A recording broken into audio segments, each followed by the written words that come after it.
So in the first week of the lab, you isolated methyl benzoate. Before coming to the lab the second week, make sure you have done an IR of that product because you'll need it for your report. And to start the second week experiment, we're going to be preparing our Grignard reagent. So what you need to do is from your TA, we're going to have the 100 ml round bottom flask and this drying tube in an oven so that it will be dry and won't have any water stuck to the walls of the glass. Be careful because it's hot.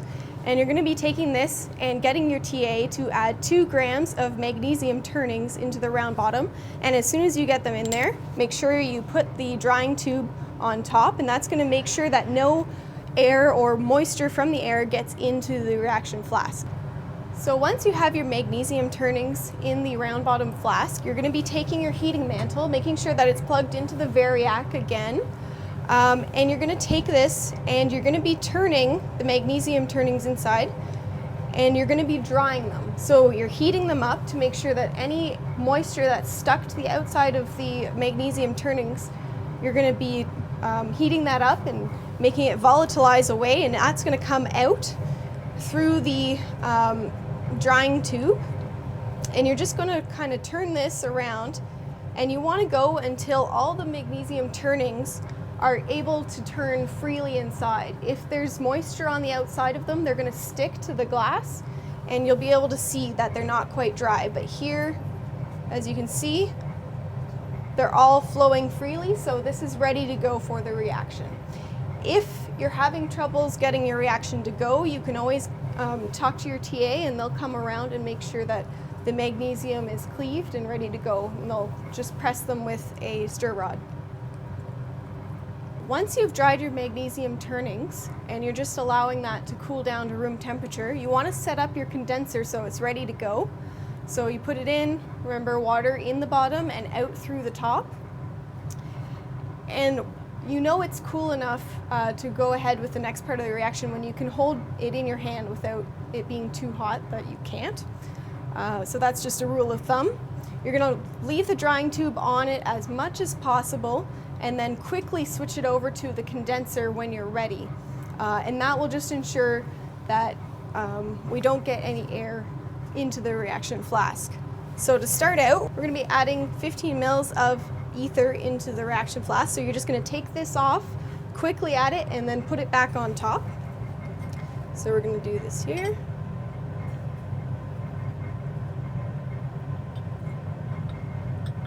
And back on top.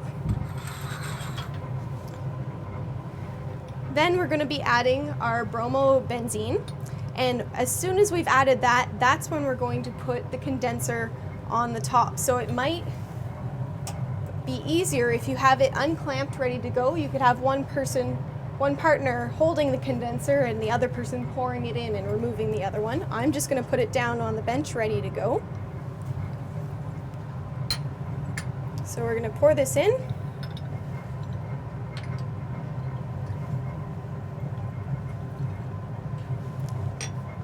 And then as soon as we can, put this condenser back up and in. And that'll just make sure the air won't get in. And we're also going to put the drying tube right into the top of the condenser there, just to make sure there's no flow of air back into the flask. So now that we have this, we're going to be heating it up with the heating mantle. And this time it's a little bit of a different setup because we're not going to set it up on a ring clamp underneath. We're going to have it sitting on the bench, and what we're going to do is we're going to make sure we're very careful with holding this. You want to always hold at the neck of the flask, and you're going to take this and we're going to be rolling this around inside the heating mantle to get this reaction started. In this way we can always remove the flask from the heat if it's getting too hot.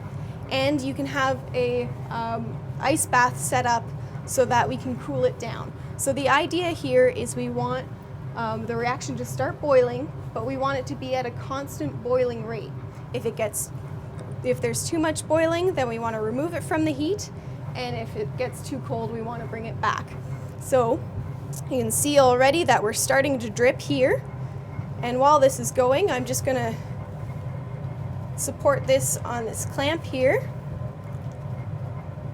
And I'm going to grab a ice bath so that this is ready to be cooled down if it needs to be. Okay, so here we have our ice bath.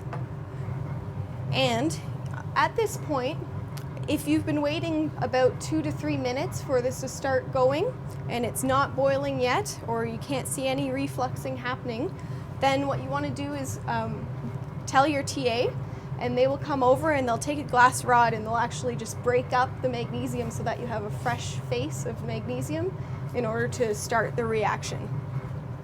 So this is going here, but I want it to be bubbling a little more, so I'm going to turn it up a bit.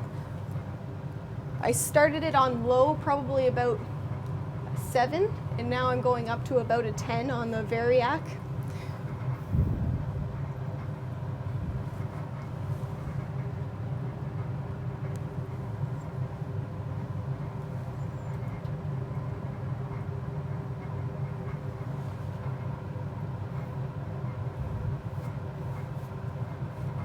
There we go.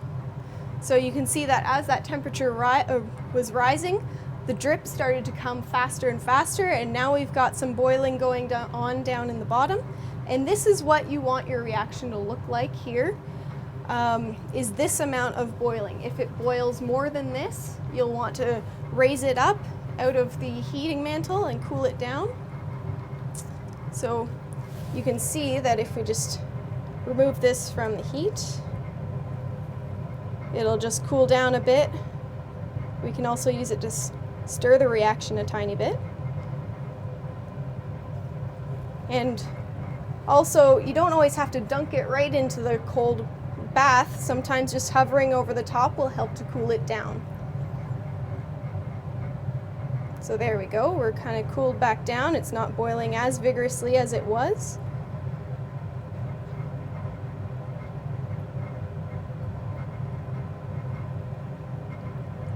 And when it slows down a little too much, then you'll want to put it back on. Because the temperature of this Variac brought it above the point where we want it, we're going to adjust the temperature back down a little bit. So we're basically wanting to adjust the Variac so that we have an even temperature. That way we can leave it for the hour and have a constant rate of boiling.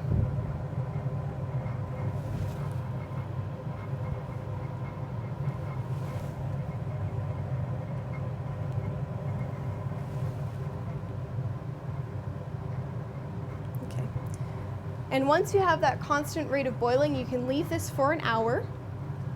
Make sure that at least one of the partners is watching the reaction at all times. So one person can go and clean up, but have one set of eyes on the reaction at all times to make sure that the boiling is at a constant rate.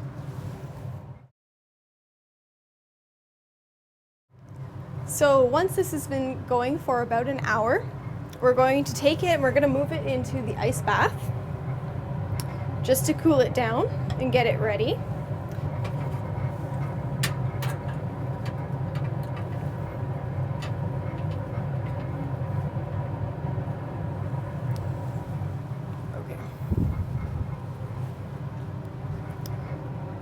Okay, so now that we've had it cooled down in our ice bath, you can see that we've got a nice deep red color, and that's from the bromine in the solution. And now we're going to make we're going to react the Grignard reagent with our product from the first week of lab. So we're going to take the product you had isolated and you're going to dissolve it into 15 mils of ether. And we're going to be putting this into the reaction flask. We're going to use a pipette and go through the condenser into the cooled down Grignard reagent. So to do this, we're just going to get ready, and then we're going to take this off. Again, you want to remove the drying column as little as you can. So we're just going to add this in the top, and you're going to want to put it down slowly because the reaction is going to start and you're going to end up getting it going a little bit. Not sure if you can see this very well, but you can see the reaction there is starting. there's white powder coming out. So, and you want to make sure that the water level does not go higher than your flask because you don't want water into your reaction. So just be careful with that. You can have one partner making sure that that holds steady. And again, just adding the methyl benzoate.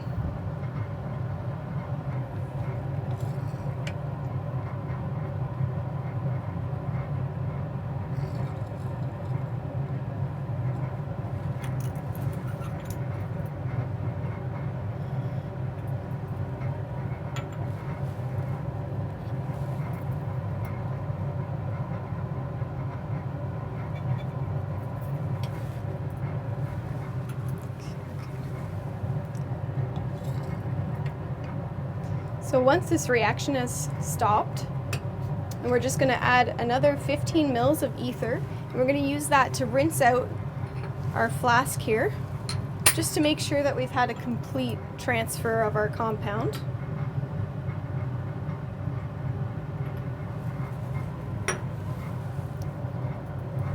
So I've added 15 mils of ether in here, and I'm just going to use the pipette to wash down the sides. And then we'll add this through the condenser as well.